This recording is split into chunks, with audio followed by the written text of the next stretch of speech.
Before watching the video, don't forget to subscribe the channel and enable bell notification to never miss an update from us. Hello everyone and welcome. This is Ashima, and in this video we're going to talk about daily current affairs, where the discussion is going to be revolving around all the major news events of the past day, right? And the discussion is going to involve in such a way that from the beginning till the end of video you'll be gaining more and more information in less time as compared to where you would be getting others. Now, since this video is more of a detail-oriented video where you get more of the information, more of the pointers, whereas if you want to practice the questions also, because obviously practice is much more important as well, or you can say equally important. So for that part, you can take everyday live quiz of current affairs that happens on Entri app, which is completely free of cost. And apart from that, you can currently, as of now, we have an offer going on for which you can also take free all mocks and sectional tests completely free. Right, so do check that out on Entri app. Link is in the comment section below and in the description section below. From the link you can download app, do the registration of your mobile number and select your language, and then you can opt for all of these free stuff which will be your rank boosters. Right, so do check that out. Here we are going to begin with our discussion. The first news event we are going to talk about is a report, World Happiness Report 2021. Now, this report was recently released, and when exactly was it released? If we talk about that, it was on 20th of March. Why 20th March? Because that is the day when World Happiness Day is observed. Right, so on World Happiness Day, 20th of March, World Happiness Report was released, and who released this report was UN Sustainable Development Solutions Network, who released this report. Now, in this report, first of all, the top rank holder was Finland. Second of all, there were 149 countries which were ranked in this index. Third of all, India's rank was 139 in this index. Right, now there are three indicators on the basis of which this whole report was created. So what are the three indicators? The indicators are life evaluations, positive emotions and negative emotions. The three most important things, they have been taken into consideration when creating the World Happiness Index. Apart from that, in this index, on these three pillars where the happiness of citizens is measured, pandemic point of view was also considered, because pandemic had a very huge impact on mental health of a lot of people, in fact everybody, because there were jobs being impacted and there was lifestyle being impacted. So the effect of pandemic and how people have appeared to how people have faced this situation, all of that has been taken into consideration when this report was released. Next is a SBI report. Now, what is SBI report associated with? First of all, what does SBI stand for? SBI is Stockholm International Peace Research Institute. Now, this research institute is of Stockholm, and in Stockholm, or you can say where is Stockholm? That is in Sweden. So it is from Sweden, or Swedish institute is there, which releases this report. Now, this report was for 2016 to 2020, and the comparison was from 2011 to 2015. So from 2011 to 15 to comparing 2016 to 20 is what this report was talking about. Now, in this, first of all the important points of India and then the international. So if we talk about India, India is the second highest importer of arms or all the armory, which you can say. So all the arms in that import was the second highest by India. Now, if it's second highest, who got the highest one? That was Saudi Arabia. Saudi Arabia had topped this index in terms of imports. Now, if we talk about India's suppliers, in terms of suppliers, the largest supplier of India was Russia. For India, the largest supplier was Russia, although we have reduced the amount of supply, that is from 70%, we have reduced it to, from 70%, we have reduced it to 49% because of the pressure from the United States of America. But even after that decline, Still, Russia is the largest arms supplier for India. In the second rank, it was France, and third was Israel in terms of where we imported from. And fourth rank holder was United States of America, where in 2011 to 15 it was the second largest importer for India. Then in terms of export, if we talk, India is the 24th largest exporter of major arms. And if we talk about the international influence, so the top five global arms exporters are US, Russia, France, Germany, and China. In 2016 and 20, these five countries are top five global arms exporter. Right?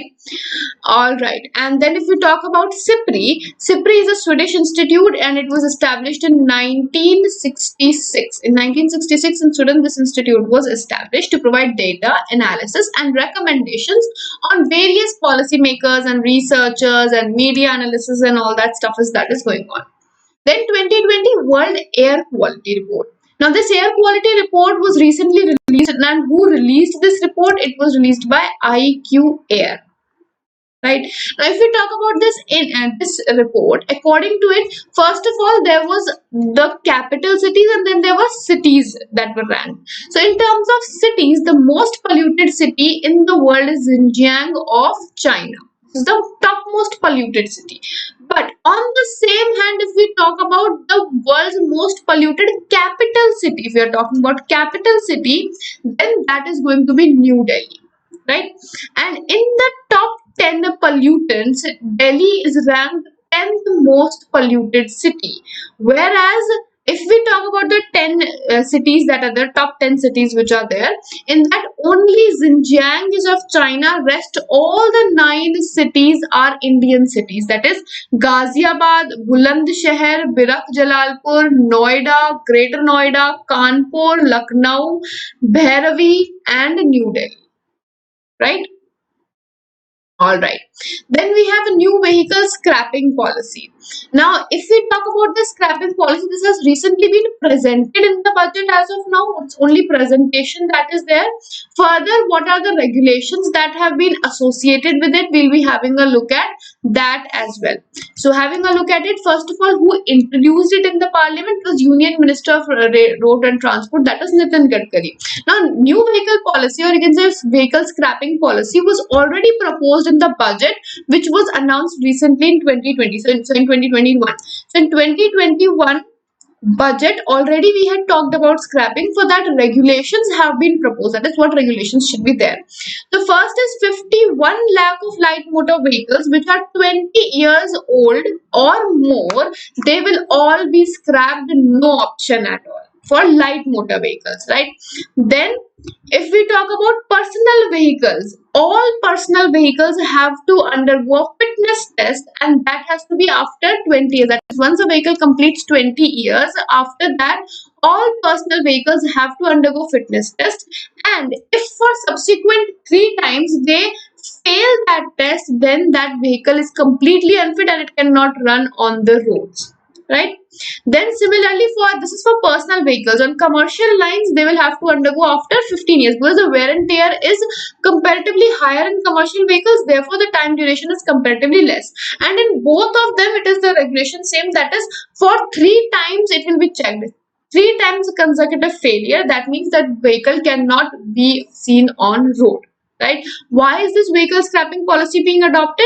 The reason is only simple. First of all, environment friendly, and second of all, fuel efficient environment to be created. Then EY survey. Now, what is about this EY survey? First of all, what is the name of the survey? Embracing digital, is COVID-19 the catalyst for lasting change? That is the name of the survey. So, if as the name suggests, what has COVID-19 done so that we have moved many steps ahead of what we would have moved if COVID-19 had not happened? Like, we would not be so digital if COVID-19 had not happened and we were forced to move inside our home. homes. Had we not been forced inside homes, we would not have ever thought about, like, it would have taken a lot of time to conduct meetings from home and classes from home, and every delivery system and all the works to be done online, social media gaining a huge power. All of these things wouldn't have happened. So in science we have a term called catalyst. What does a catalyst do? It fastens the reaction. So if any reaction is slow, we add a catalyst, that is any element we add, and that element fastens the process of the reaction. So something like that is the work of COVID-19 as per this report. Who conducted this report? Prepared this report? EY and Imperial College London Institute for Global Health Innovations. They prepared this report, in which India has the highest adoption for digital technology. So in terms of adaptation to how digital technology has evolved, India has done a huge amount of upsurge. It has seen a huge amount of upsurge. Now, survey was conducted on more than 2,000 global HHS human health services professionals in India, Australia, UAE, Italy, USA, and UK. These are the countries where this survey was conducted, and therefore this report was published. Right? Now, in India, since we have talked about that there were a huge amount of improvements that were seen, so that can be seen in terms of telecommunication or teleconsultation, as we can say. Teleconsultations have increased. Video consultations, like from doctors, you take video consultations now. You can take that. That is comparatively a better option available, or at that time it was made available, and now it is becoming much more better and facilitative, right? So all of these things have come up. Now a few one-liners. El Salvador is the first country in Central America to be certified malaria-free by World Health Organization. Or WHO has recently certified El Salvador completely free of malaria. And this is the first country of Central America to have become malaria-free. Now El Salvador currently, if we talk about since 2017, there has been no case that has been reported in El Salvador for any malaria case we are talking about, right? And who is the current president of El Salvador? That is Nayib Bukele. Nayib Bukele. Right? And what is the capital? San Salvador is the capital. Then Samsung India has announced that it has inaugurated a Samsung Innovation Lab. And where is this Innovation Lab? That is in Delhi Technological University. It has been inaugurated. It has come into picture now. That is, it is a functioning also now. Right? And the purpose is to promote the idea of research, and the idea or the initiative is under hashtag Powering Digital India Vision. Powering Digital India Mission. Right? Next, Dr. Harshvardhan has been appointed as chairman of Stop TB Partnership Board. That is for a global level. Now, India already has a tuberculosis control aim or project that is going on. So India's target is that by 2025 we want to free from tuberculosis, in which the current health minister has played a very important role.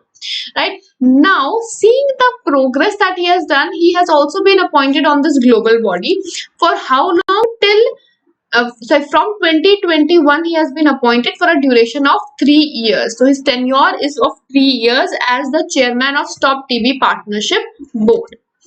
Then Renew Power has been named to the World Economic Forum's Global Lighthouse Network. Now, World Economic Forum has a global lighthouse network, and what does this network do exactly? This network is a network of all those companies who are actually working for creating a sustainable environment, a community which is supportive, which is growing in a profitable manner in all of these terms. So that is what Global Lighthouse Network is, and Renew Power has become a part of this now, right? Here you should know about World Economic Forum, like the founder and head Klaus Schwab, and the headquarters are in Cologne, Switzerland, and then foundation year 1971. Then Dutch inventor of audio cassette tapes, that is Lau Ottens, he has passed away recently. So here it can be a science question as to who invented the audio cassette tapes. Then European Commission has proposed for COVID-19 certificate. What is the certificate called? Digital Green Certificate. This is going to have all the details of anyone who has recovered from COVID, who has gone through vaccination process, or who has gone through a testing phase. So all of those details will be uploaded so that international movements can be facilitated and transmission of disease can be regulated. Then Nokia is going to develop a new 5G radio solution, and for this it has announced partnership with Microsoft, Amazon Web Services and Google. With all the three it has partnered for the same purpose, 5G radio solution. And this solution will be developed by its radio access network RNA technology. So new technology has been created for the same purpose. Radio access network technology has been created for this purpose. Right. And now here you need to know that Nokia is headquartered in Finland, or it's a Finnish company in Espoo, and the current CEO is Pekka Lundmark. Right. Next, Russian scientists have launched one of the biggest underwater space telescope in the world. Now, where is this underwater space telescope? This is placed in Lake Baikal. Right. So in Lake Baikal, it has been placed, and it is the world's largest, one of the largest underwater telescopes. Now, if we talk about Lake Baikal is the oldest lake of the world. Oldest lake of the world. This is all static information. This is the oldest lake of the world. It is the deepest lake of the world. Oldest and deepest lake of the world, and seventh largest lake of the world. Right? So deepest, oldest and seventh largest lake of the world, and it is also a UNESCO World Heritage Site. It was included in that heritage site in 1996. Right? Then World Bank has approved 200 million US dollars to help Bangladesh. Now why? There have been a lot of people who were earlier living outside Bangladesh for their livelihood. Now they have lost their jobs and have been forced to move back. But Bangladesh doesn't have the facility to accommodate, or you can say to employ all of them. So for the creation of jobs and for creating situations and a scenario so that it is going to be more accepting towards all of these people, this loan has been awarded. Right? All right. So this loan amount is important. That is who has been given and what amount has been given. Now this all is a part of RAISE project. RAISE, RAISE project of World Bank. So World Bank runs a RAISE project, which is Recovery and Advancement of Informal Sector Employment. It's an acronym for Recovery and Advancement of Informal Sector Employment, and this project aims at benefiting all those countries which are lacking in youth or youth growth, and you can say bring in more skilling and training and self-employment support, counseling, bringing all of that to the table there. Then Italy has joined International Solar Alliance. Recently it has become the latest country to join International Solar Alliance. S. Dhanlakshmi has beaten the national record of Duti Chand, and how she has also won Senior National Athletics Championship, which was held in Patiala recently. So she's a gold medal winner in that. And second of all, she has beaten up the record of Duti Chand. Right now, over here, what is important is what was the record of Duti Chand, and more importantly, what is her record. So Dhanlakshmi of Tamil Nadu, she is a Tamil Nadu athlete, and what record has she created? That is 11.39 seconds. Duti Chand had a record of 11.58 seconds, whereas hers is 11.39 seconds. An expert advisory committee for overall execution and monitoring of startup India seed fund. So for creation of startup and promotion of startup, India had created Startup India Seed Fund Scheme, which will look out that which entrepreneurs should be gaining, what amount should be given to them, whether it's beneficial or not, everything. And for that or execution of this seed fund, a committee has been created, and this committee is going to be chaired by H.K. Mittal. Who is H.K. Mittal? He is from Department of Science and Technology. Then SBI and IOCL, they have signed their first secured overnight financing rate or SOFR linked external commercial borrowing deal. Now, external commercial borrowing was earlier done via LIBOR. What is LIBOR? London Interbank Offered Rate. But now, this is going to be shut down by 2023. So, for an alternative for LIBOR, SOFR is going to be adopted all around the world. And this is India's first bank. SBI is India's first bank which has signed a deal for accepting SOFR. Now, if under this deal, 100 million US dollars deal, first of all, the deal is valued at 100 million US dollars, and second of all, its maturity period is 5 years. Then PTC India Limited has signed a pact with National Productivity Council to explore business opportunities in all the consultancy sector. Then IBSA, India, Brazil, South Africa Women's Forum meeting was held recently. So which are the member countries of IBSA? India, Brazil and South Africa. Now Women's Forum meeting was chaired by India, and who chaired it? Ministry of Women, Child and Empowerment, Union Minister, that is Smriti Irani ji had chaired this meeting. Then, Battle Ready for 21st Century is a book which is written by Lieutenant General A.K. Singh and Brigadier Narendra Kumar. India's Power Elite Class, Caste and Cultural Revolution is a book written by Sanjay Baru. Then India has commissioned INS Dhruv, which is an ocean surveillance and nuclear missile tracking vessel. Now, India is only the 5th country in the world to have nuclear missile tracking vessel. Which are the other countries?